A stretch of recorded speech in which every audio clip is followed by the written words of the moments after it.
आज हम पढ़ेंगे भाषा की बात।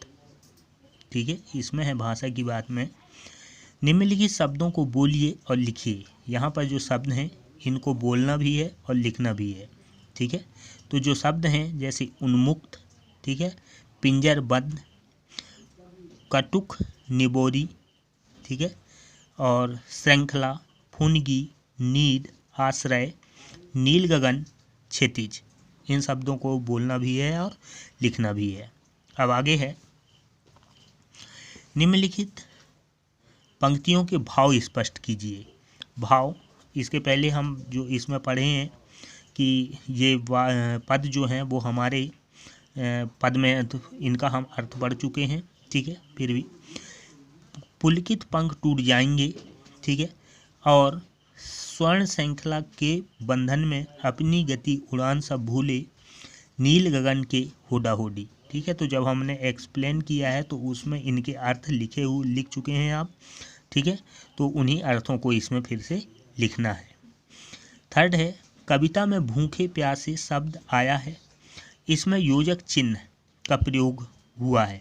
ठीक है, निम्नलिखित शब्दों को योजक चिन्ह लगाकर बनाइए। जैसे यहाँ पर एक कविता में है, ठीक है, कि कविता में जैसे भूखे प्यासे ये शब्द आया। ठीक है, इस शब्द के बीच में एक छोटी सी लाइन है, ये है योजक चिन्ह। योजक चिन्ह मीन्स ऐसे शब्द, दो शब्दों को जोड़ने के लिए हम जिस चिन्ह का प्रयोग करते हैं वो कहलाता है योजक चिन्ह। ठीक है, तो ये जो योजक चिन्ह लगा हुआ है। और इसी तरह अब यह है निम्नलिखित शब्दों को योजक चिन्ह लगाकर लिखिए।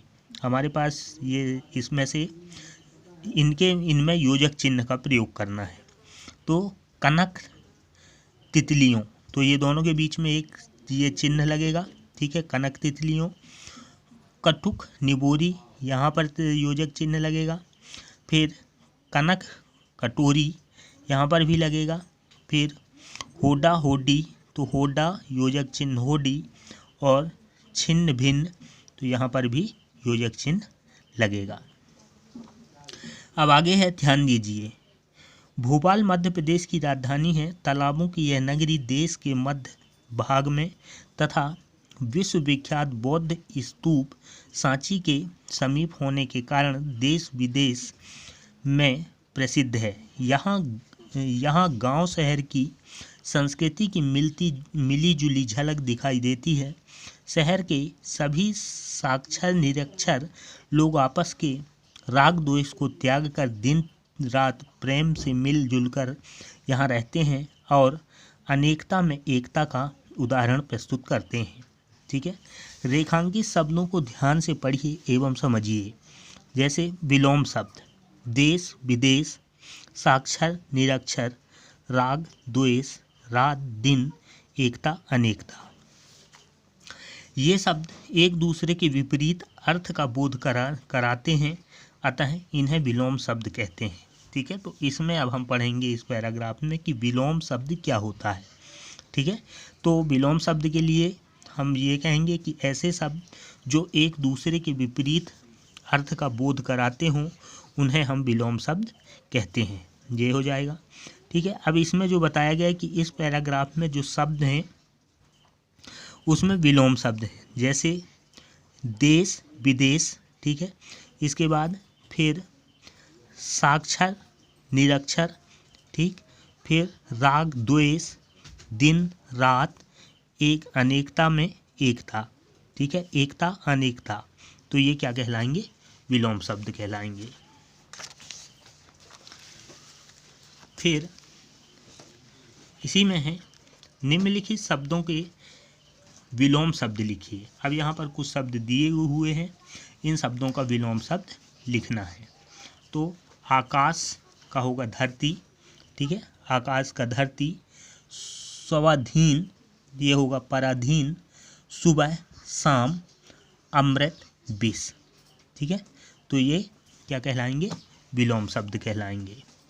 फिर है यह भी जानिए, एक दिन राजा और रानी उद्यान में गए, वहाँ उन्होंने पंडित जी को बुलाया, तभी पंडिताइन भी पीछे पीछे आ गई। उसके हाथ में डब्बा था और एक डबिया भी थी। वह अपनी स्वामिनी रानी को यह भेंट देकर स्वामी राजा से दक्षिणा लेना चाहती है। ये अनुच्छेद है, ठीक है। इस पैराग्राफ में अनुच्छेद में रेखांकित शब्दों में पुल्लिंग शब्द है। राजा, पंडित, डिब्बा, स्वामी, इन शब्दों स्त्रीलिंग शब्द हैं। रानी, पंडिताइन, डबिया, स्वामिनी। तो अब यहाँ पर हमें देखना है, नीचे दिए गए शब्दों के लिंग परिवर्तन कीजिए, ठीक है। जैसे अब इसमें पुल्लिंग और स्त्रीलिंग लिखना है। चूहा, चूहिया, बालक, बालिका, सेवक, सेविका, पापी, पाप, बंदर, बंदरिया, घोड़ा, घोड़ी, लेखक, लेखिका। तो ये हमारे हो जाएंगे पुल्लिंग शब्द, स्त्रीलिंग और पुल्लिंग शब्द। पहले वाला है हमारा पुल्लिंग, ठीक है, और उसको हमने लिंग परिवर्तन किया तो वो हो जाएंगे स्त्रीलिंग।